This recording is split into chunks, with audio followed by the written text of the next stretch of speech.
Gimana jadinya kalau orang Indonesia bikin lovers old money? Halo guys, akhirnya dengan senang hati kita menghadirkan Mario Minardi ya.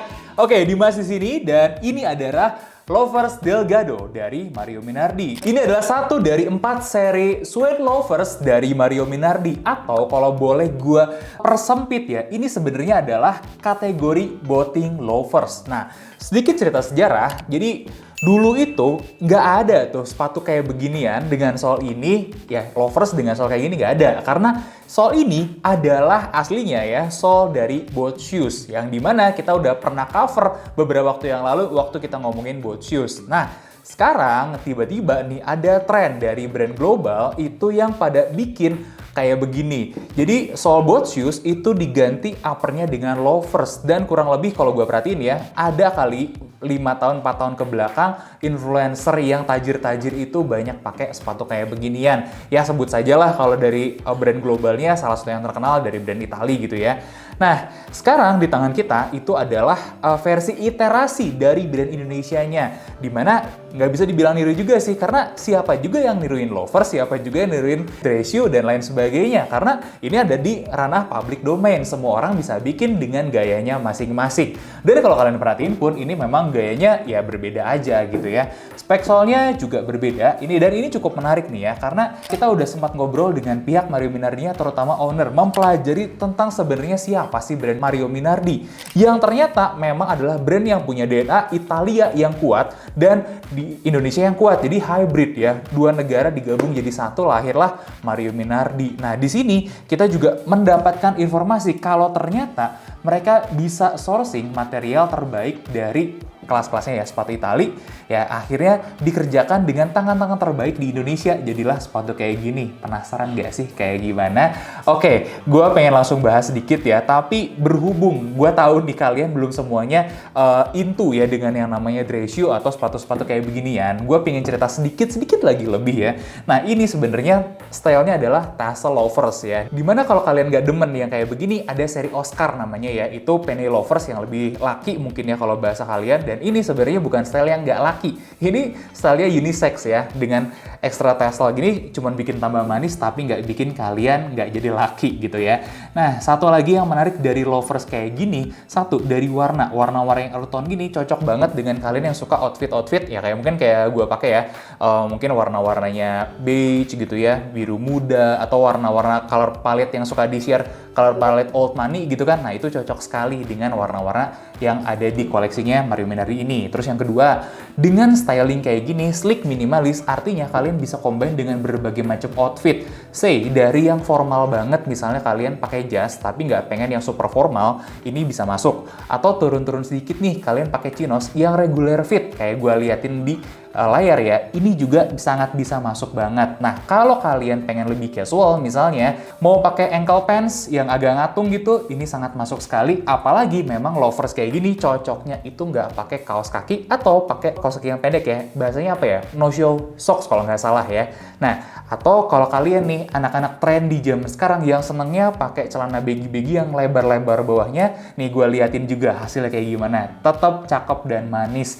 Jadi intinya ini adalah jenis sepatu dengan warna dan style yang bisa masuk berbagai macam occasion. Makanya mungkin gue paham nih kenapa banyak orang yang mengincar akhirnya ya dari brand-brand luarnya seperti ini ya, karena simple, gampang aja kita kombinasiin dengan berbagai macam outfit. Itu aja sedikit ya pembahasan outfitnya. Langsung aja kali, nggak usah lama-lama, kita gas bedah sepatunya.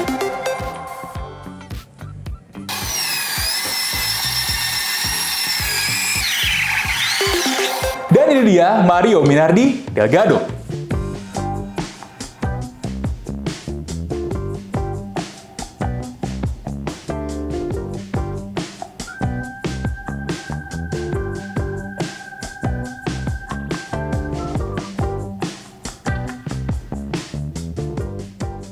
Oke, langsung aja kita bahas gimana materialnya ya, karena gue penasaran ya. Gue sampai reach out Mario Minardinya buat tanya mereka sebenarnya pakai suede apa sih. Ini suede-nya tampak bagus, kelihatan bagus, dan tampak mahal.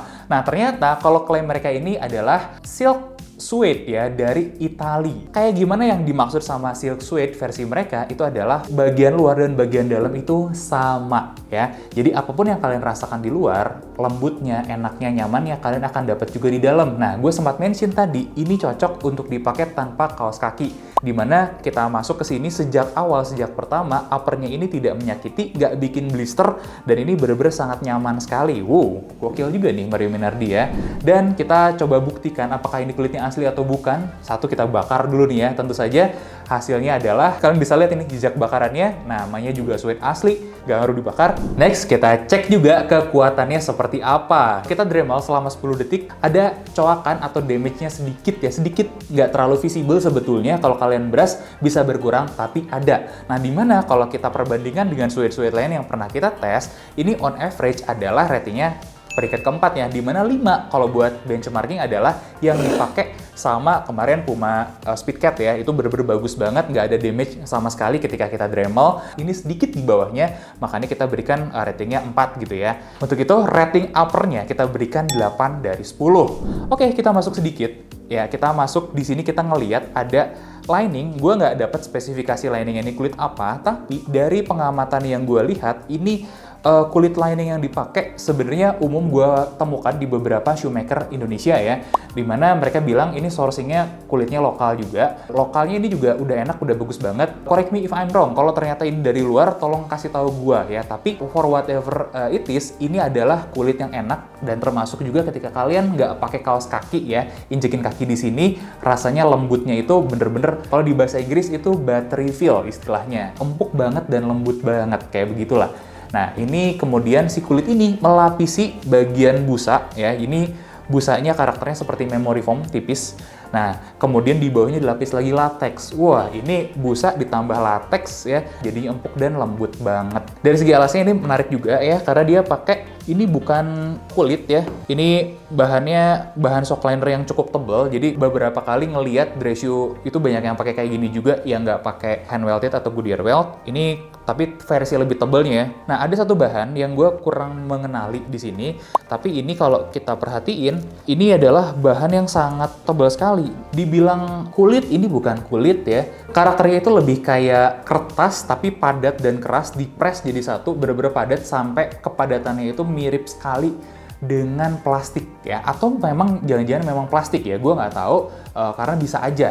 Nah, gue lebih baik jujur daripada salah ya, karena ya ini adalah hal yang unik nih. Gue baru temukan penggunaan material ini sebenarnya, karena gue jarang ngulik-ngulik cementing. Ternyata ada material kayak gini di sepatu cementing yang cukup unik, di mana materialnya sendiri sudah bisa menggantikan keberadaan Shanks ya. Nanti kita bahas lagi di sesi selanjutnya ya. Intinya overall yang ada di dalam sini semuanya udah cukup menarik. Tapi kalian harus tahu bagian paling menariknya itu adalah di material solnya. Nih, ini udah gua buka ya, tarik sampai lepas aja sekalian ya. Ini udah rusaknya sama alat soalnya ya. Ya, kita bahas outsole-nya. Outsole-nya gue punya harapan yang cukup tinggi sebenarnya. Kenapa? Karena kalau kita berkaca dengan salah satu brand luar yang populer banget ya, dipakai sama Timothy Ronald juga, bagian outsole-nya ini itu biasanya umurnya pendek. Ya, terus masalahnya keduanya adalah dia cepat menguning, dan intinya nggak bisa dipakai lama lah ya. Kurang lebih cuman sekitar 1-2 season aja, 6 bulan. Bisa lebih sedikit, bisa tergantung cuaca dan pemakaian segala macam. Tapi intinya lebih dari setahun atau 2 tahun itu biasanya sudah menguning ya, tergantung iklim juga balik lagi. Dan biasanya nih kekikisnya itu sangat cepat sekali. Nah, gue ngeliat material ini dan begitu gue temukan, ini rubbernya lumayan tinggi loh. Artinya apa? Dia satu punya potensi daya tahannya kuat, yang kedua daya cengkeramnya juga bagus. Dimana kalau kita lihat, makanya tadi gue cerita sejarah dikit tentang boat shoes, yaitu adalah sepatu yang dipakai untuk naik kapal. Dimana naik kapal udah pasti basah dan udah pasti butuh grip yang ekstra. Makanya material kayak gini itu harusnya lebih cocok. Oke, sudah selesai identifikasi materialnya. Kita bahas sedikit tentang ketebalannya. Itu ada di 6,7 mm. Nah, gimana dengan kekuatannya dulu deh? Kita mau coba nilai ya di sesi material ini. Ternyata kita dapat hasil Dremelnya cuma berkurang 0,6 mm aja. Gokil! Dia daya tahannya tuh bagus banget, coy. Kita berikan angka 9. Ya, kalau kalian ingat, ini memang ada di level yang sama dengan, coba tebak, Puma Speedcat kemarin ya. Oke, ini menarik nih ya, dari material-material aja kita sudah dapat yang sangat menjanjikan. Kita berikan poin totalnya ya, rata-rata itu 8,5 untuk material aja. Gimana dengan konstruksinya? Nah, spesial untuk konstruksinya ini, terima kasih buat Smith ya, yang udah mau kita tebengin lagi labnya untuk tarik-tarik. Nah, sepatunya seperti ini. Nah, kalian bisa lihat ya, hasil tarikannya seperti ini, kurang lebih untuk bisa melepaskan. Soalnya dari upper itu membutuhkan 41 kg force. Jadi sebenarnya untuk kelas cementing, dia sudah proper dan dia sudah kuat. Kalau kalian mau tahu segimana, gue sempat konsul juga dengan orang lab. Biasanya untuk lem-leman yang standar aja, lewat angka 20 itu udah bagus. Nah, ini kebayang ya, dapat angka 41. Nah, itu food for thought aja ya. Kita pikirin bareng-bareng. Nah, kemudian ini dijahit di atas sini ya, untuk loafers ini cukup rapih ya. Oh, rapi banget malah si jahitan-jahitannya. Dia pakai benang yang udah kuat, benang yang gak gampang kotor. Ini gue kasih sampel sama kalian sepatu yang sengaja gue siksa dan gue kotorin. Kelihatan gak ya? Udah kena tetesan air, udah kena kotor segala macem. Nanti gue mau bersihin juga. Tapi kayak gini resultnya bagus. Benangnya ini adalah benang Sarnafil, bukan yang termurah juga. Memang nggak mahal-mahal banget juga. Tapi treatmentnya setidaknya untuk produk yang premium kayak gini sudah pakai benang yang bagus. Very good detail. Kemudian kalian bisa lihat sendiri. Di sini jahitannya juga kecil-kecil dan sangat rapat sekali. Menandakan kalau craftsmanship-nya juga sangat-sangat into detail, yang dimana FYI aja, Mario Minardi ini dikerjakan oleh tangan-tangan artisan terampil asal Indonesia ya. Wah, ini layak sih kita hargai lebih ya, daripada mungkin kita beli luxury goods yang ya kita tahu lah ya, sekarang ternyata dibikinnya di sweatshops gitu kan. Untuk semua detail yang lain, finishingnya itu good, bener-bener good banget. Kita tidak menemukan sama sekali ya sisa-sisa lem bleber atau sisa-sisa pulpen, bener-bener sangat rapi sekali.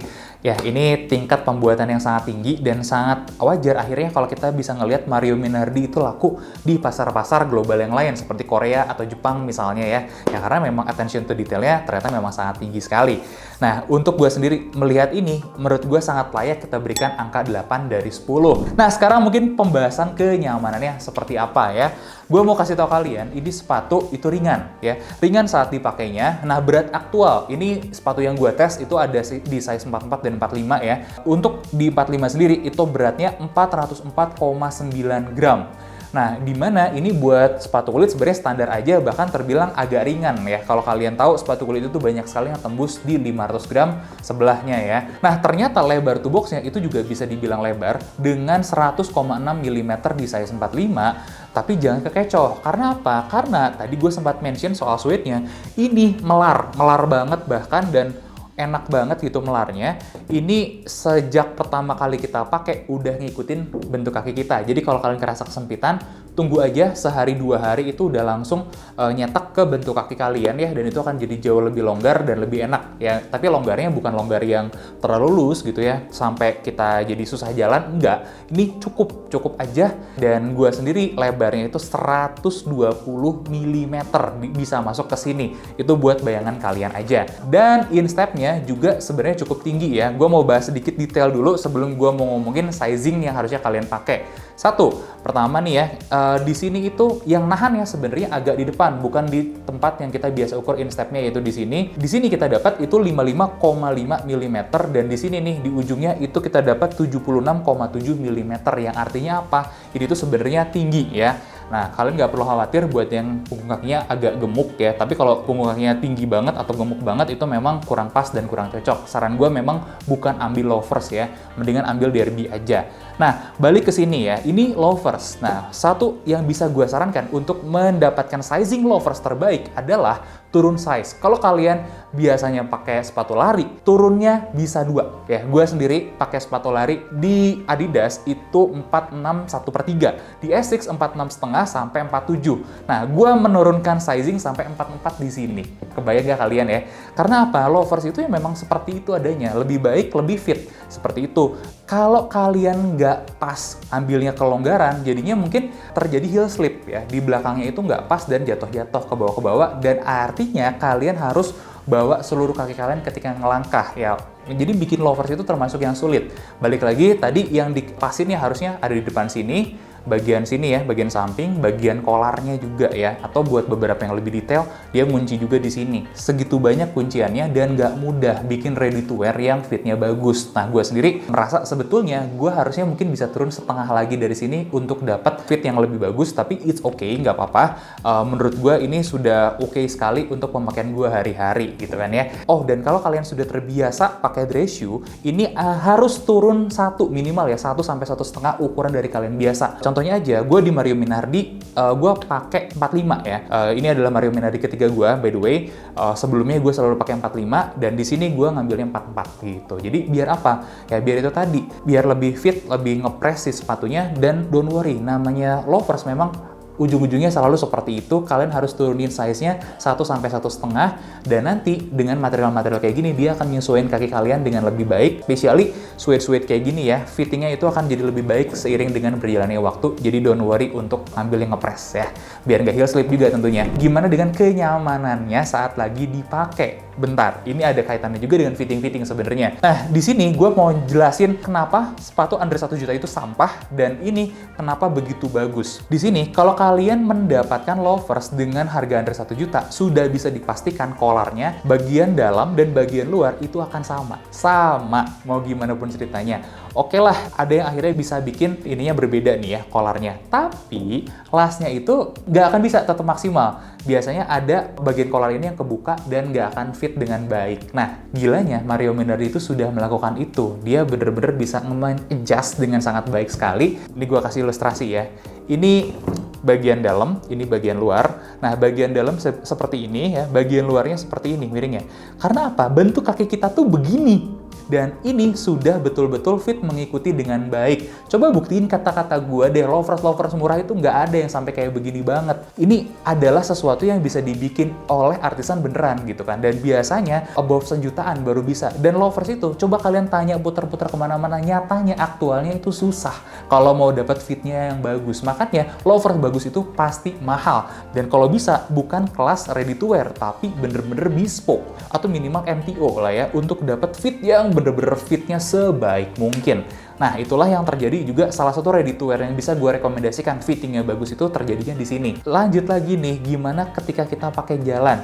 Nah, sayangnya memang bagian kolar ini gue masih agak longgar ya. Tadi gue bilang makanya harusnya turun setengah size lagi, tapi karena nggak ada ya sudah, gue ambil ini aja. Di sini overallnya tidak ada gangguan berarti. Ketika gue pakai jalan pun enak banget karena lentur dan mudah sekali ini. Nah, tapi kemudian kita pakai juga nih selain jalan itu berdiri lama. Gue kebetulan dapat kesempatan, kemarin ada sebuah acara photoshoot, gue adalah salah satu tim yang terlibat di sana. Setidaknya gue berdiri 6 jam di photoshoot itu tadi, moving juga ya dengan berbagai macam titik. Ya, kalian mungkin bisa lihat ya di sini, gue kasih lihat insertnya. Ternyata 6 jam gue berdiri pakai sepatu ini nggak pegel. Nah, kenapa itu bisa terjadi? Karena detail dari insole-nya, satu nih kombinasi material dulu ya, material latexnya itu membantu. Terus yang kedua, dia lengkungannya itu pas tempatnya di arch kita, dan dia menekan arch-nya dengan baik, mengurangi rasa pegel atau rasa sakit yang mungkin timbul saat kita pakai berdiri lama-lama. Jadi memang ini adalah sepatu yang tidak gampang capek ketika kalian pakai. Nah, gue ngerti mungkin kenapa Timothy juga bilang, oh gue suka banget merek tertentu itu, karena sepatunya sleek, minimalis, dan enak banget dipakainya. Setuju ya, karena memang yang bikin boating loafers kayak gini, itu rata-rata memang harus lakukan hal yang sama. Gimana caranya? Minimalis tapi nggak capek dan enak banget dipakai lama-lama, dan itu pun terjadi di Mario Minardi Delgado ini.